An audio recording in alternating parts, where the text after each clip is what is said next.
In a memo released by NATO during the Washington summit, the United States and other members have affirmed that the Ukrainian path to membership is irreversible. NATO Secretary-General Jens Stoltenberg, speaking on Wednesday, confidently stated that it's not a matter of if, but when Ukraine will become a member. He clarified that when the Ukraine-Russia war stops, the alliance will need to ensure that it stops for good. Once deeply concerned about Kyiv's readiness for NATO, the U.S. is now steadfast in its determination to ensure the war-torn country's accession to the organization. Michael Carpenter, the U.S. Senior Director for Europe at the National Security Council, reiterated the U.S.'s unwavering commitment to Ukraine's NATO membership, calling it a significant milestone. Unlike the European Union, which started talks with Ukraine to gain its membership on June 25, there is no accord yet about Ukraine joining NATO. Meanwhile, U.S. Defense Secretary Lloyd Austin stated that the first U.S.-made F-16 fighter jets were being delivered to Kyiv and were expected to conduct patrols over Ukrainian airspace in the coming weeks.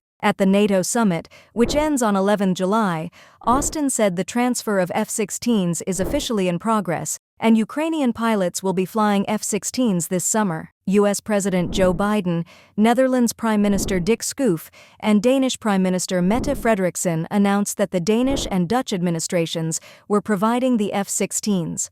At the same time, Norway and Belgium committed to deploying more aircraft to Ukraine. At the start of the session, the U.S. president indicated that Russia is bolstering its defense production with support from North Korea, China, and Iran. Biden added that NATO ally countries continue to invest more in defense production to counter Western nations' rivals.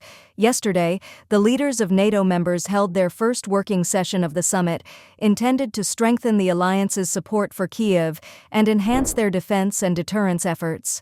All NATO allies called on China to stop its support for Russian war efforts against Ukraine, including its transfer of weapons components, raw materials, and equipment that serve as inputs for the Russian military sector. NATO also invited Indo-Pacific allies from South Korea, Japan, New Zealand, and Australia to attend the 2024 summit. Members have agreed to establish a new cybersecurity unit to alert military commanders about mounting hacking threats against the alliance.